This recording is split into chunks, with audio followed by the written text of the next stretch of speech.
Hello and welcome to this week's What's Hot. And although some companies are keeping their PR powder dry until after the autumn statement has been released, there is still some activity. And there was plenty of activity at an event I hosted last week. And what I like to do is observe which presenters have got almost celebrity-like status once they've made their presentation, as they're surrounded by the curious and those who are already invested. Well, one such company was Jadestone Energy. It's an independent oil and gas production company focused on the Asia-Pacific region. Now, while the company had mechanical and meteorological problems to deal with, it also spoke about increased production, diversifying the balance sheet, and the completion and commissioning of the Akatara development project in Indonesia.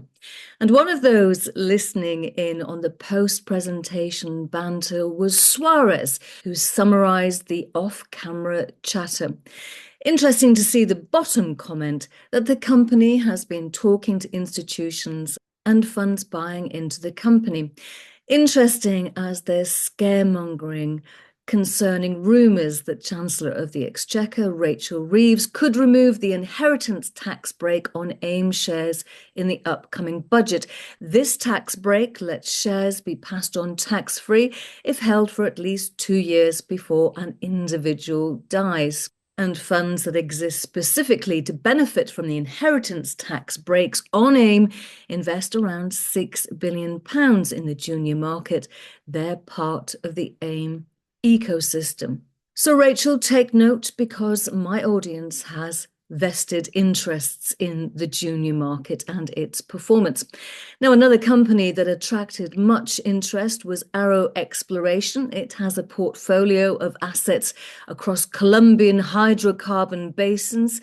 In Q1, it experienced its strongest quarter to date for production and EBITDA, experiencing material growth in production, revenue, and earnings. And the chief executive says this is how it's going to be from now on. Here's the 3-month chart, and here's the one for the year. So the event I was hosting was energy focused, and thankfully I didn't have one of these to contend with.